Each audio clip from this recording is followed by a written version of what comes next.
Assalamualaikum warahmatullahi wabarakatuh. Halo sobat semua, kita bertemu lagi dalam YouTube channel Titi Anggraini membahas seputar pemilu dan demokrasi di Indonesia.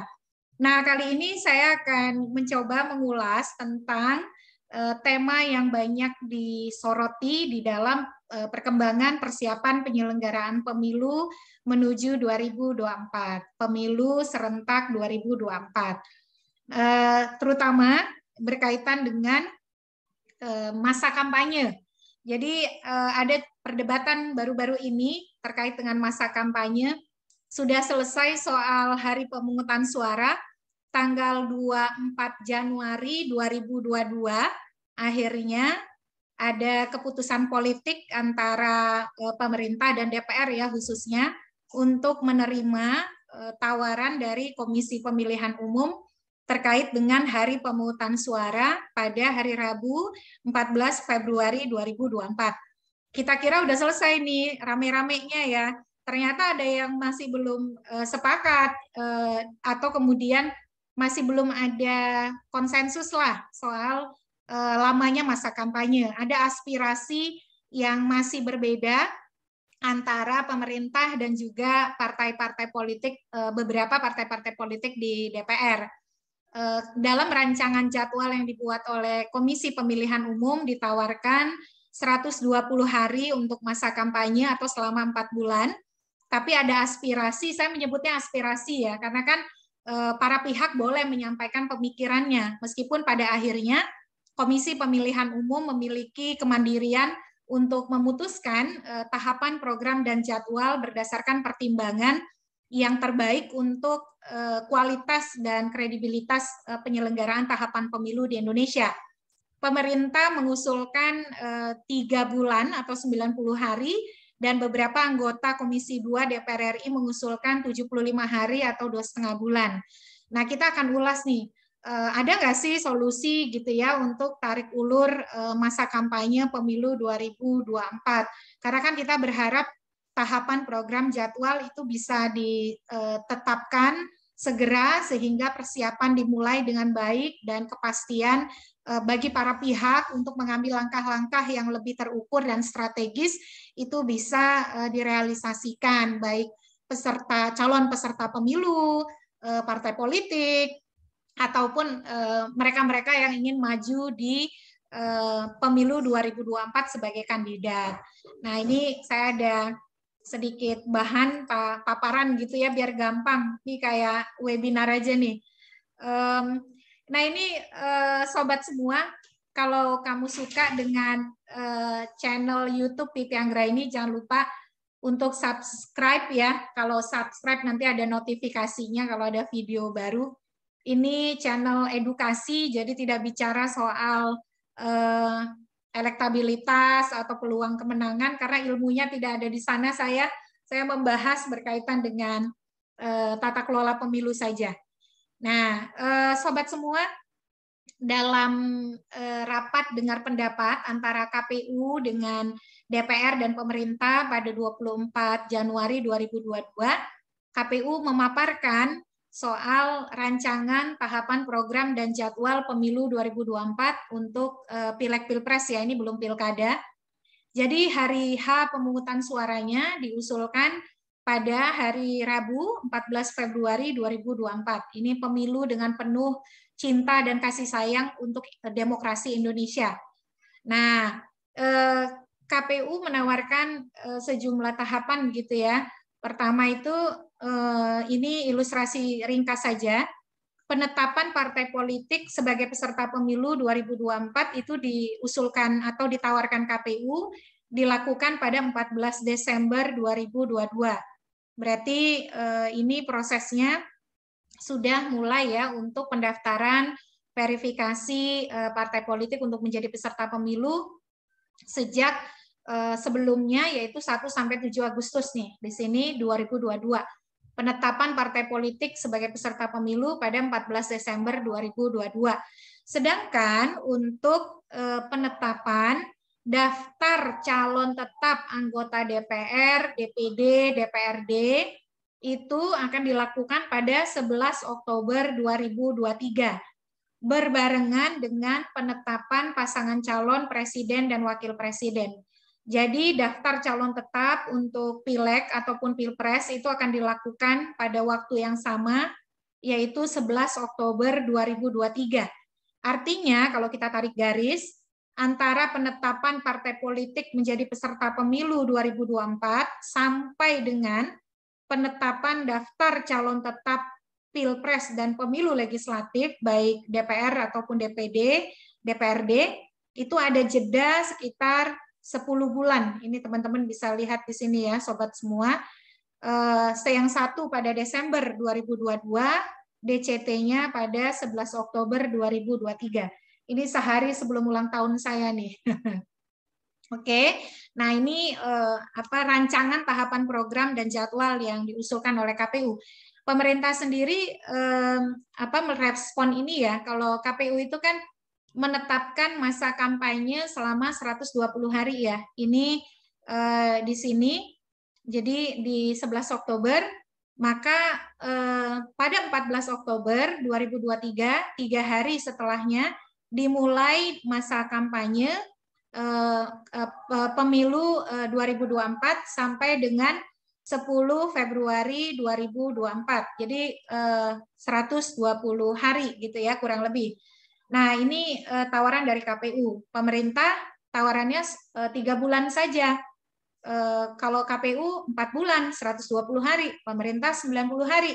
Beberapa anggota Komisi 2 bahkan menawarkan 75 hari saja deh, 2,5 bulan begitu ya. Nah, kita akan ulas nih bagaimana kira-kira titik temunya di dalam merespon tarik ulur soal masa kampanye ini.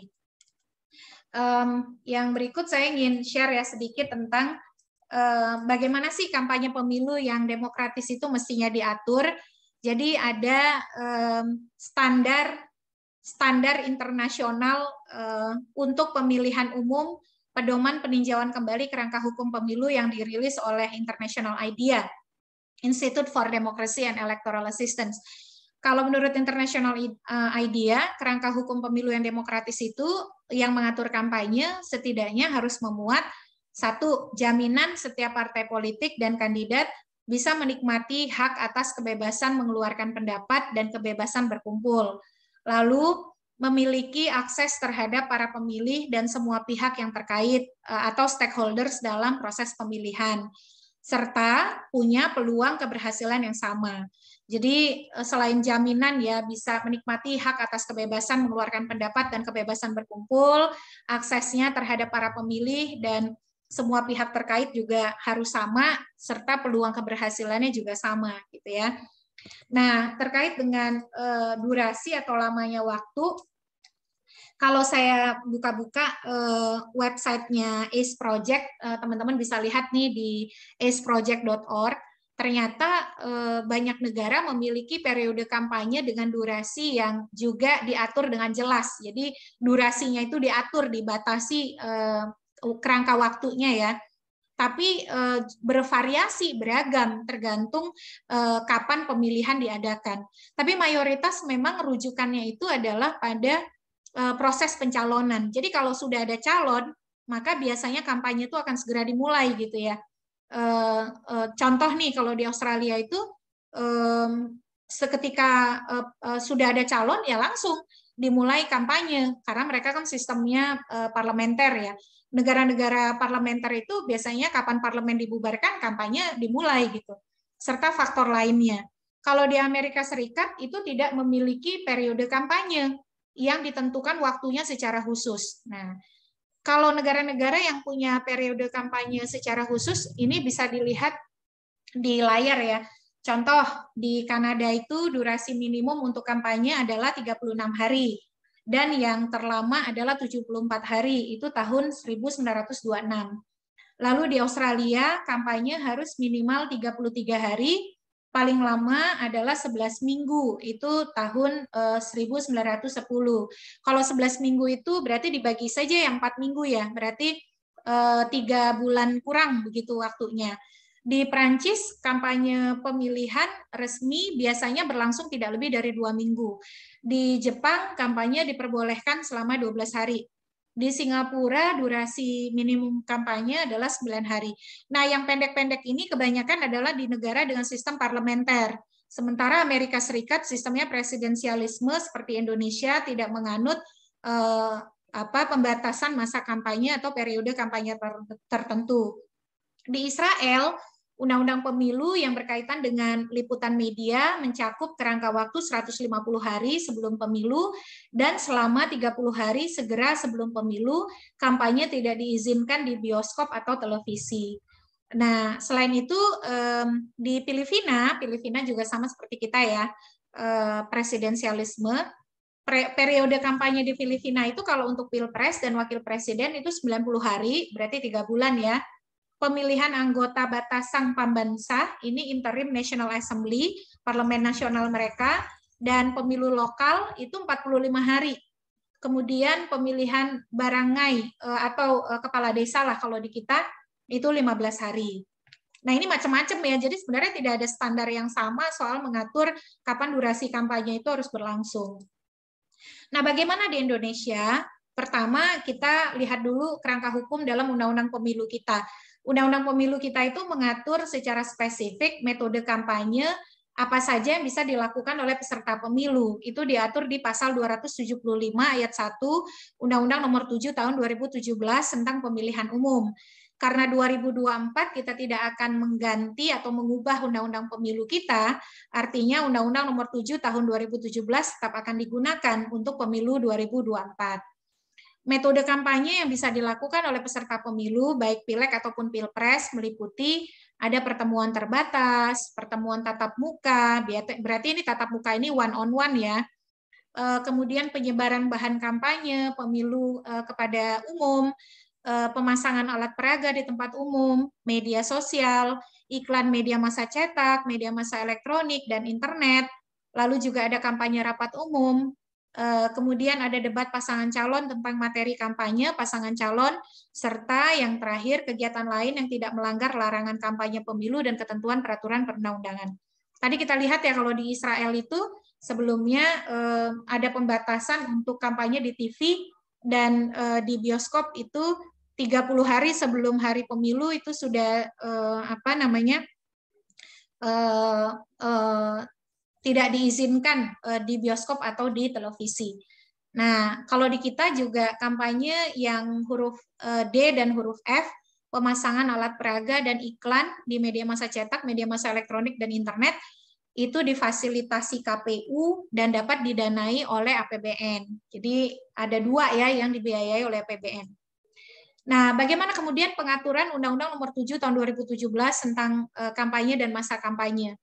Pasal 1 angka 35 Undang-Undang Pemilu kita menyebutkan bahwa kampanye pemilu adalah kegiatan peserta pemilu atau pihak lain yang ditunjuk oleh peserta pemilu untuk meyakinkan pemilih dengan menawarkan visi, misi, program, dan atau citra diri peserta pemilu. Siapa saja peserta pemilu? Nah, peserta pemilu diatur di pasal 1 angka 27 adalah partai politik untuk pemilu DPR, DPRD provinsi, dan DPRD kabupaten kota, kemudian perseorangan untuk pemilu DPD, serta pasangan calon yang diusulkan oleh partai politik atau gabungan partai politik untuk pemilu presiden dan wakil presiden.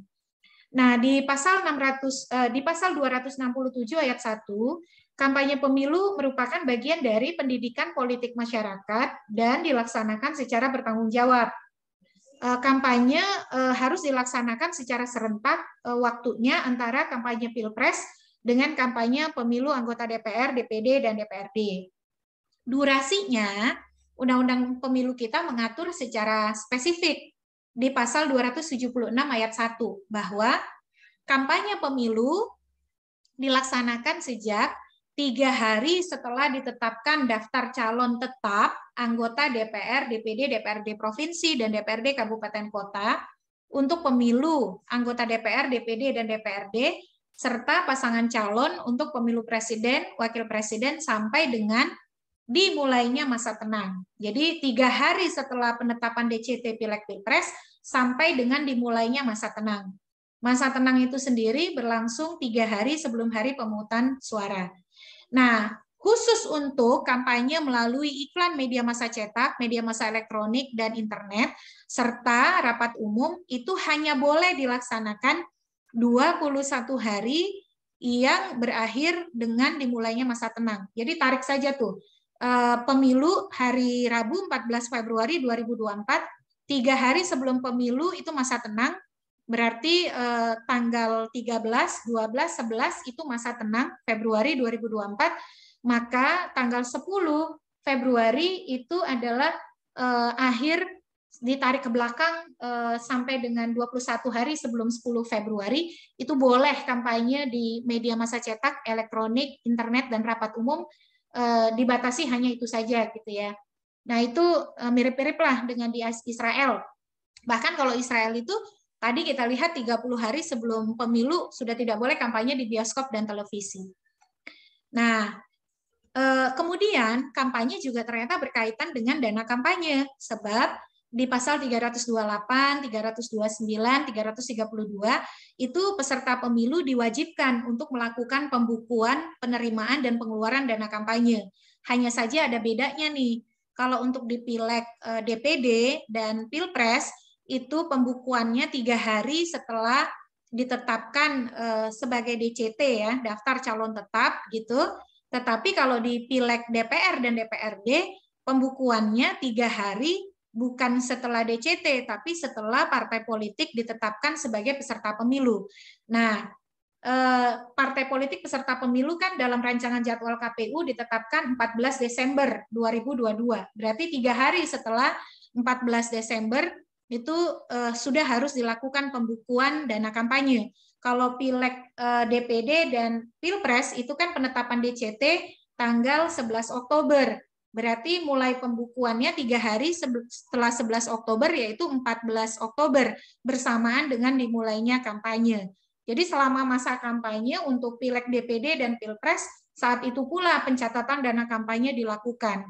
Kalau Pileg DPR, DPRD, 3 hari setelah penetapan partai politik menjadi peserta pemilu.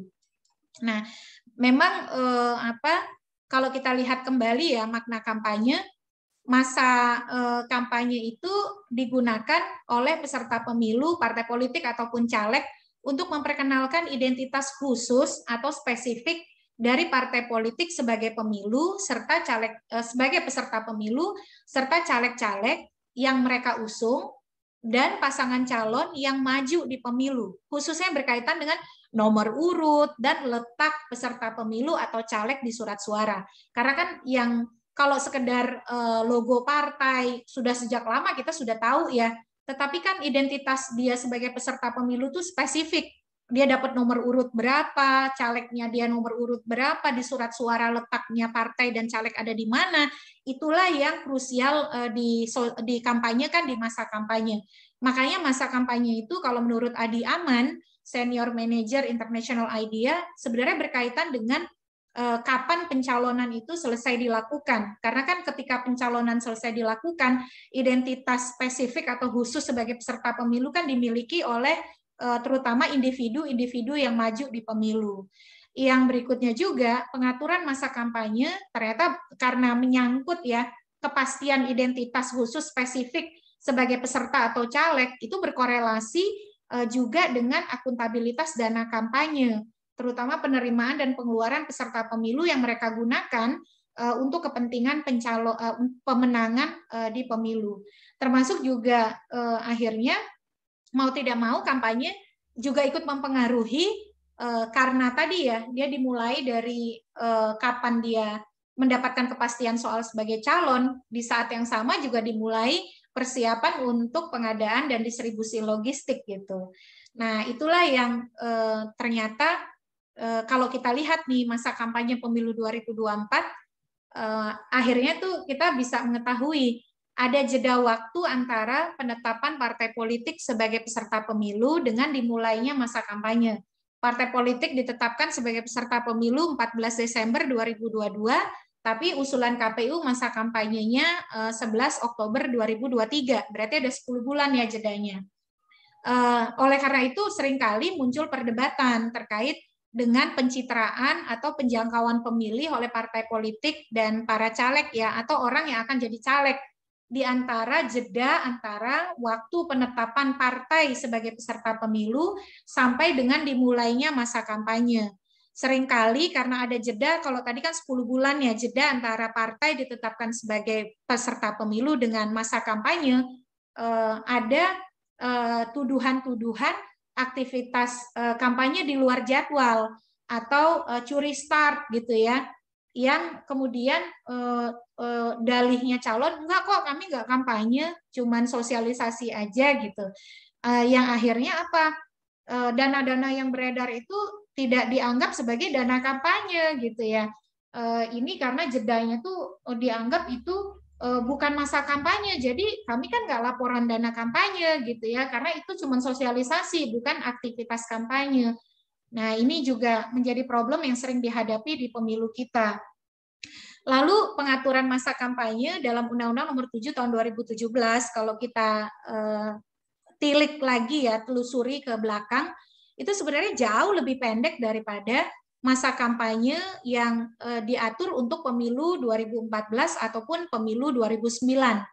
Di pemilu 2009 misalnya dengan Undang-Undang Nomor 10 Tahun 2008, kampanye itu berlangsung selama 9 bulan. Sering juga dulu sebut ya kampanye hamil gitu ya. Lalu untuk pemilu 2014 diatur di dalam Undang-Undang 8 2012, ternyata kampanyenya itu sampai 15 bulan lebih. Ini karena pengaturan di dalam dua undang-undang pemilu untuk 2014 dan 2009 itu di dalam undang-undangnya diatur bahwa kampanye pemilu dilaksanakan sejak 3 hari setelah calon peserta pemilu ditetapkan sebagai peserta pemilu sampai dengan dimulainya masa tenang. Nah, ini pemilu legislatif. Jadi karena peserta pemilunya partai politik, titik untuk menghitung masa kampanye adalah ketika partai ditetapkan sebagai peserta pemilu, bukan ketika penetapan DCT atau daftar calon tetap. Kalau di pemilu 2019 dan dengan Undang-Undang Nomor 7 Tahun 2017 itu penetapan kampanyenya adalah dimulai 3 hari setelah DCT, daftar calon tetap. Kalau pemilu 2009 dan 2014 3 hari setelah penetapan partai politik sebagai peserta pemilu gitu. Makanya di 2019 lalu durasi kampanyenya 6 minggu lebih gitu. 6 bulan lebih gitu. Kalau nggak salah 6 bulan 3 minggu. Berarti tawaran KPU kan untuk 2024 lebih pendek gitu. Kemudian pengaturan masa kampanye pemilu 2024 karena berkaitan dengan DCT ya, juga membawa konsekuensi pada pengadaan dan distribusi logistik. Sebab kan pengadaan dan distribusi logistik hanya bisa dilakukan kalau DCT-nya sudah ditetapkan, daftar calon tetap. Nggak mungkin dong pengadaan surat suara belum tahu berapa jumlah calon, nama calonnya siapa. Karena kalau kata Pak Arief Budiman, cara kita menuliskan nama saja itu mempengaruhi harga surat suara gitu. Lalu ini karena kenapa? Karena kenapa masa kampanye berkaitan dengan pengadaan dan distribusi logistik? Sebab masa kampanye diatur dimulai setelah penetapan daftar calon tetap atau DCT, sebagaimana halnya penyediaan logistik pemilu, khususnya surat suara, yang juga dilakukan setelah penetapan DCT dilakukan. Jadi memang ada hubungannya akhirnya gitu ya. Nah, akhirnya menyikapi tarik ulur masa kampanye yang masih berbeda nih menuju 2024, saya tuh berkesimpulan gitu. Satu, tidak ada periode, durasi, atau masa kampanye yang ideal dalam praktik pemilu global. Pengaturannya itu beragam antara satu negara dengan lainnya. Ada negara yang membatasi, ada pula negara yang tidak membatasi masa kampanye seperti Amerika Serikat. Kedua, pengaturan masa kampanye harus memastikan tersedianya kompetisi yang adil dan setara antar peserta pemilu dengan peluang keberhasilan yang sama satu dengan lainnya. Apalagi asas pemilu kita kan di pasal 22E ayat 1 Undang-Undang Dasar kita menyebutkan pemilihan umum diselenggarakan secara langsung, umum, bebas, rahasia, jujur dan adil setiap 5 tahun sekali. Ya harus adil gitu, tidak memberikan keuntungan yang berbeda pada para peserta pemilu, tapi semua diperlakukan adil dan setara. Yang ketiga, dengan konstruksi hukum yang ada saat ini, di mana masa kampanye berkorelasi dengan penyediaan logistik pemilu, sebab titik mulainya adalah penetapan DCT, maka masa kampanye pemilu 2024 harus diatur dan dipastikan tidak mengganggu ketersediaan logistik hari H pemilu.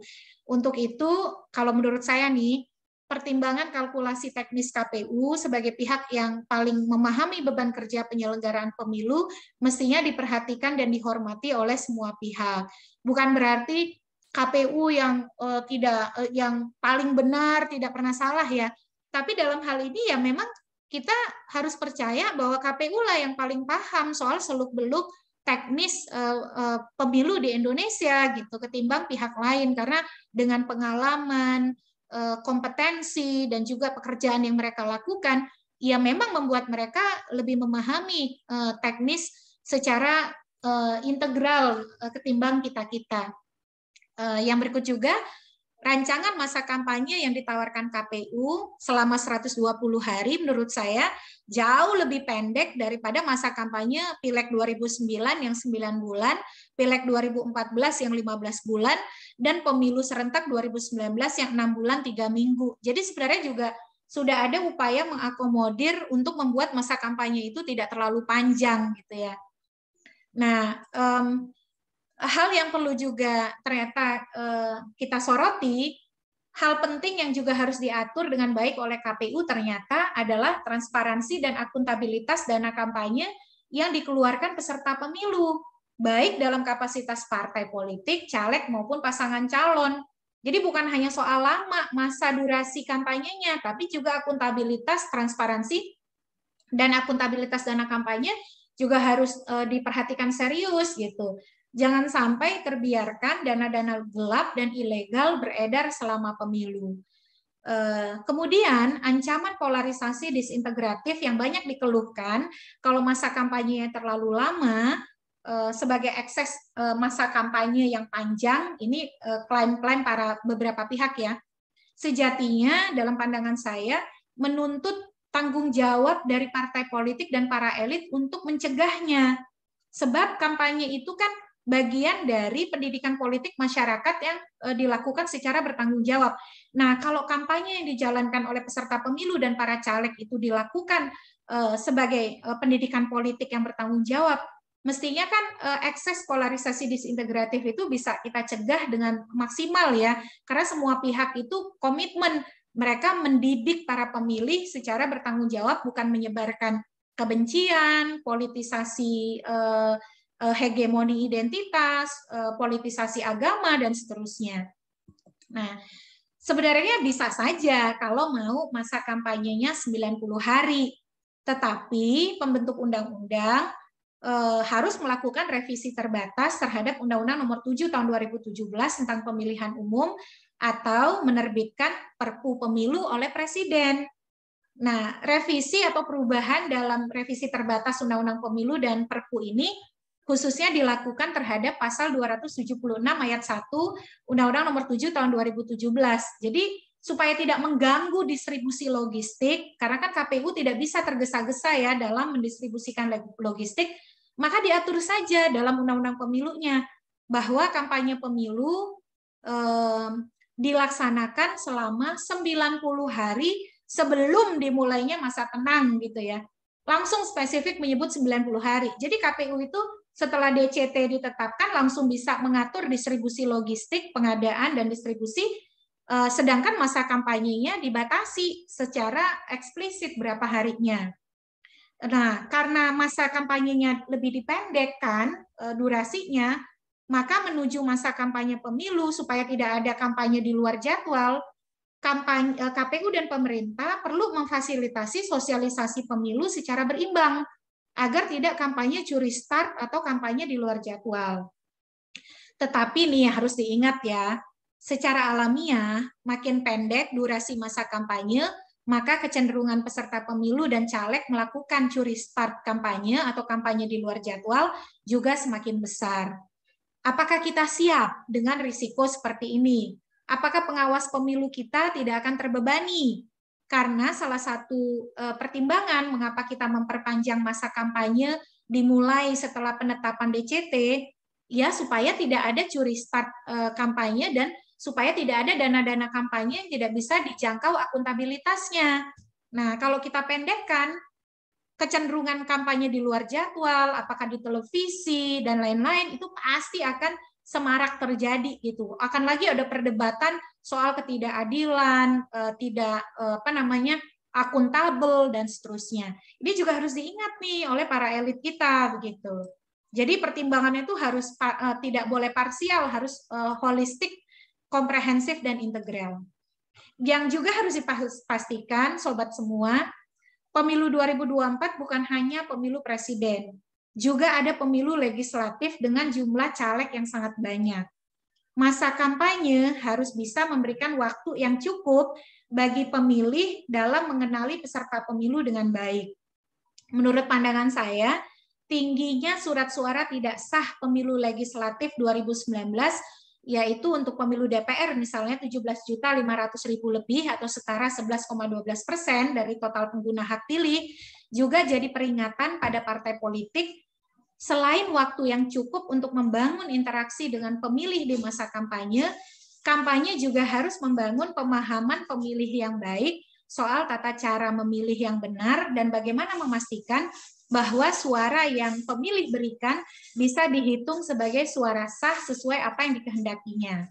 Nah, pada akhirnya untuk konteks Indonesia, masa kampanye juga berkaitan dengan upaya mengatasi suara tidak sah pemilu legislatif melalui interaksi yang baik antara pemilih dengan para calon. Sebagai penutup vlog kali ini soal solusi bagi tarik ulur masa kampanye pemilu 2024, dalam pandangan saya, pilihan KPU untuk masa kampanye selama 120 hari adalah tidak terlalu panjang sebenarnya. Yang selama 4 bulan itu ya. Karena harus diingat, pemilu 2024 bukan hanya untuk pilpres, tapi juga ada pemilu legislatif dengan jumlah partai politik peserta pemilu dan caleg yang cukup banyak. Pemilih juga perlu mengenali partai politik dan caleg-calegnya dengan baik. Oleh karena itu perlu durasi kampanye yang memadai untuk membangun interaksi yang substantif antara pemilih dengan caleg DPR, DPD, dan DPRD. Jadi mikirnya jangan cuma pilpres aja gitu ya, bukan cuma polarisasi disintegratif aja, tapi pemahaman dan interaksi yang berbobot, yang substantif, yang baik antara caleg dengan pemilih, agar pileknya juga mendapatkan atensi yang memadai, yang sepadan, itu juga memerlukan masa kampanye yang tidak terlalu pendek begitu. Apalagi pemilu kita kan pemilu yang paling rumit di dunia gitu. Kalau masa kampanyenya pendek, bisa-bisa pengenalan terhadap caleg juga kurang baik. Akhirnya atau ujung-ujungnya juga meningkatnya suara tidak sah di pemilu legislatif kita. Nah, teman-teman, sobat semua, subscriber YouTube channel Titi Anggraini, kita sudah sampai di akhir obrolan kita. Semoga obrolan kita bermanfaat tentang solusi tarik ulur masa kampanye pemilu 2024. Mudah-mudahan bukan hanya kepentingan pragmatis ya yang dikedepankan, tetapi keadilan, kesetaraan kompetisi, dan juga keadilan dan pemahaman yang baik dari para pemilih untuk mengenali para kandidatnya, terutama untuk pemilu legislatif, juga menjadi pertimbangan yang tidak ditinggalkan oleh para pembuat kebijakan dalam merumuskan periode atau durasi masa kampanye pemilu 2024. Lebih baik semua pihak membangun kesepahaman positif, konstruktif, sehingga pemilih tidak dibingungkan dengan terlalu seringnya perbedaan pendapat yang mestinya bisa dituntaskan dalam pertimbangan-pertimbangan yang lebih proporsional. Sampai jumpa di vlog berikutnya. Jangan lupa tetap prokes ya. Kita belum terbebas dari pandemi. Sehat, sukses, bahagia selalu. Wassalamualaikum warahmatullahi wabarakatuh. Sampai ketemu.